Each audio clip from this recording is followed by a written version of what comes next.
Students, आज हमको prism कोण, अपवर्तनांक और न्यूनतम विचलन कोण में रिलेशन यानी संबंध निकालना है, जिसको इन शॉर्ट बोलते हैं। प्रिज्म सूत्र हमें निकालना है। तो इसके लिए सबसे पहले हमें प्रिज्म बनाना पड़ेगा। तो प्रिज्म जो होता है त्रिकोणीय एक आकृति होती है, ठोस, जो पारदर्शी माध्यम से बनाई जाती है। इस तरह से हमने एक ड्रॉ कर लिया प्रिज्म। मान लिया ये आपके बिंदु हैं, इनका हमने नाम दे दिया। आपका यहाँ से ले लिया ए, ये हो गया आपका बी, ये हो गया आपका सी, यानी ए बी सी एक हमने प्रिज्म ले लिया। ए बी जो प्रिज्म का पृष्ठ है, इस पर हमने एक प्रकाश की किरण आपतित करी इस तरह से। तो ये आपकी किरण अंदर पारदर्शी माध्यम में जाएगी, तो अपवर्तन के कारण अपने मार्ग से थोड़ा सा हट जाएगी, विचलित हो जाएगी, फिर बाहर निकलेगी, फिर ऐसी थोड़ा सा विचलित होएगी। अब ये किरण रियल में तो इस तरह से जानी चाहिए थी सीधा, बट अपवर्तन के कारण अपने मार्ग से थोड़ा सा हट गई थी। वैसी एक किरण आपकी ये इस तरह से थी। पीछे को अगर इसको मिलाएं डेट डेट डेट से, तो डॉट डॉट लाइन जो आपकी ये है, तो यहाँ पर इन दोनों किरणों ने, ये आपतित किरण थी, ये वाली आपकी अपवर्तन किरण, दोनों के बीच में जो गैप आया, यहाँ पर एक कोण बना जो बाहर निकल रही है, इसको बोलते हैं विचलन कोण डेल्टा। ठीक, अब विचलन कोण डेल्टा, फिर हमने क्या करा, इस वाले पर जो हमारा जिस जगह पर ये आपतित हुई है, यहाँ पर हमने एक अभिलंब खींचा इस तरह से। सेम ऐसे ही हमने एक अभिलंब यहाँ पर ड्रॉ किया, इस वाले बिंदु पर जो बाहर निकल रही थी किरण। तो हमने इनके नाम दे दिए किरण के। मान लिया ये बिंदु आपका, ये किरण आपकी क्या है, ये मान लिया आपकी किरण जहाँ से चली है ये P है, जहाँ पर आपके आपतित हुई है ये मान लिया बिंदु Q है, जिस जगह आपका बाहर को निकल रही है बिंदु ये आपका R है, और ये जो बाहर जा रही है बिल्कुल ये S हो गई। तो P Q R S एक किरण आपकी पूरी फाइनली बाहर आ गई यहाँ से P से चलने के बाद। ये बिंदु जहाँ पर अभिलंब है मान लिया ये M है। फिर हमने एक पॉइंट और ले लिया यहाँ पर, इसको मान ले P Q R S T U, कुछ भी ले लो, इसका नाम हमने टी दे दिया। चलो, अब यहाँ पर जो अभिलंब है, आपतित किरण है, दोनों के बीच का एंगल क्या होता है आपका, आपतन कोण आई कहलाता है। वैसे ही आपका ये अभिलंब है और ये आपकी अपवर्तन है, तो इसका एंगल आपका अपवर्तन आर होता है। सेम ऐसे ही आपका इधर होंगे, तो ये हमारे दोनों कोण हमने इनको नाम दे दिया। जब ये आई हैं आर हैं तो इनको डैश में आर डैश और आई डैश, सेम जैसे ये थे ऐसे इधर हो गए आपके दो एंगल। और ये वाला आपको चाहिए अब कितना बचा, और ये वाला भी आपका पार्ट। तो ये पूरा टोटल यहाँ से यहाँ तक आई है, तो यही पूरा यहाँ से यहाँ तक आई होना चाहिए था, लेकिन हमारा आर इसके अंदर गिवन है। तो ये जो बचा आपका ये वाला एंगल, ये बचेगा आपका आई टोटल है, इसमें से पीछे वाला आपका आर ये माइनस हो जाएगा। ऐसे ही आपका ये आई डैश है, तो पीछे वाला ये आर डैश क्या हो जाएगा, माइनस हो जाएगा। अब हमें निकालने के लिए जो डेल्टा है यहाँ पर वो क्या है, बहिष्कोण है। कौन से त्रिभुज में, तो यहाँ आपका जो है त्रिभुज आपका टी क्यू आर, इसमें जो डेल्टा है वो क्या है, बहिष्कोण है। तो त्रिभुज टी क्यू आर में जो विचलन कोण है डेल्टा बहिष्कोण है। तो बहिष्कोण क्या कहता है आपका, जो आपके बहिष्कोण है डेल्टा, इसके सामने जो आपके अंततः कोण होते हैं, दोनों कोणों का योग बराबर होता है बहिष्कोण का। ये बाहर है आपका, ये अंदर वाले हैं, दोनों बराबर हो जाएंगे योग में। तो आई माइनस का आर, फिर प्लस आई डैश माइनस का आर डैश, दोनों जोड़ने के बाद बहिष्कोण डेल्टा के बराबर हो जाएंगे। फिर इसके बाद आप इन दोनों आई को सेम एक साथ लिख सकते हैं, तो आई प्लस का आई डैश बन जाएगा। फिर माइनस का आपका, दोनों में अगर हम माइनस कॉमन ले लें तो अंदर भी आर प्लस का आर डैश बन जाएगा। इसको हम समीकरण 1 लेट कर लेते हैं। उसके बाद आपका जो चतुर्भुज है, आपका चतुर्भुज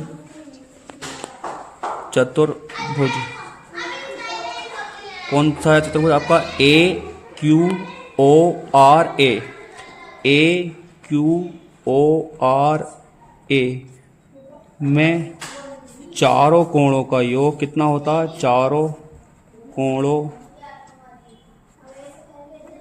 का योग 360 होता है बराबर में। तब केवल दो कोण लेने हैं, तब चतुर्भुज के दो कोणों का योग कितना होगा, तब चतुर्भुज के दो कोणों का योग। तो कोई से भी दो कोण हम ये वाला ले रहे हैं, मान लिया ये आपका प्रिज्म कोण ए था तो इसको ले रहे हैं एक और ये आपका ये वाला एंगल ओ। तो ये दो कोण जो आपको जोड़ोगे ए और ओ, जब चारों का 360 है, दो का कितना बचेगा 180 डिग्री बचेगा। ठीक, तो ये आपकी समीकरण नंबर 2 बन जाएगी। ये फर्स्ट थी आपकी समीकरण।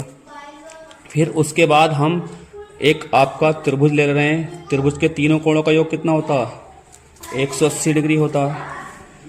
तो ये हम लिखेंगे यहाँ पे वी नो दैट, हम जानते हैं कि त्रिभुज के तीनों कोणों का योग, त्रिभुज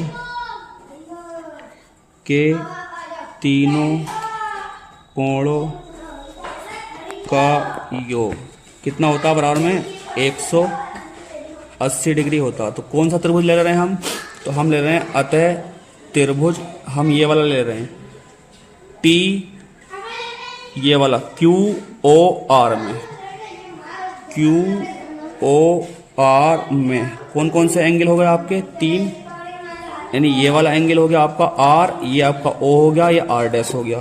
तो angle R plus angle O plus angle R dash बराबर में आपका आ जाएगा 180 डिग्री। तो अब आपका जो दे रखा था समीकरण 2 से अगर हम निकालें ओ का मान तो क्या आएगा, समीकरण 2 से जो ओ है हमारा, ओ से समीकरण 2 से हम ओ निकालें तो क्या आएगा, ओ एंगल जो है आपका बराबर में आ जाएगा 180 माइनस का, इधर हो जाएगा, उधर प्लस है तो इधर माइनस का ए।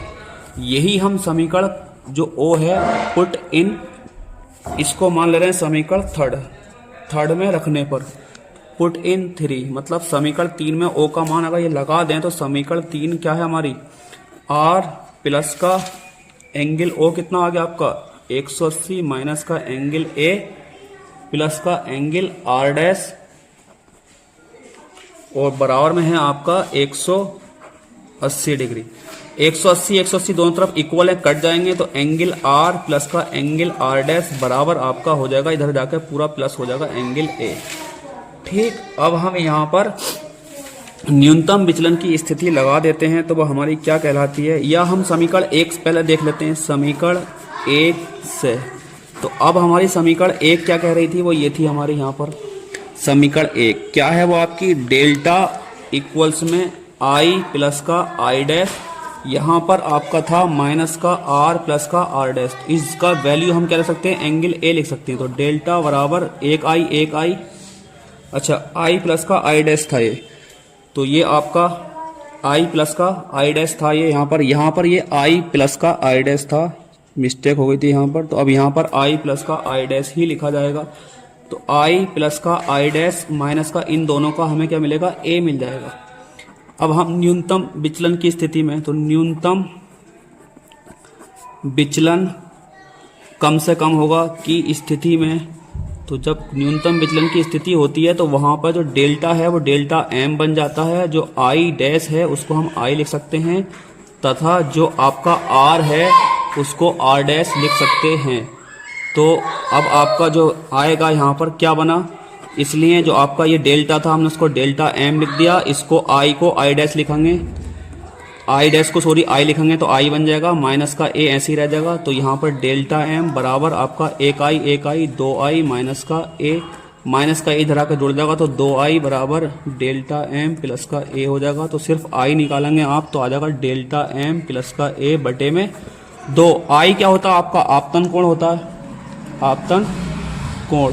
अब वैसे ही आपका एक ये वाला है यहाँ पर, इसको हम यहाँ से अगर देखें तो यहाँ हमारा समीकरण, इसको हम 4 लेट कर ले रहे हैं यहाँ पर, तो हम लिखेंगे समीकरण 4 से। तो 4 क्या कहती है हमारी, जो एंगल आर है वो हमारा एंगल आर डैश भी एंगल आर ही बन जाएगा, इसको हम सिर्फ आर लिख सकते हैं। तो यहाँ पर बराबर में ए हो जाएगा, तो 1 आर में 1 आर जोड़ेंगे तो 2 आर बराबर ए, तो आर बराबर क्या जाएगा ए बटे में 2।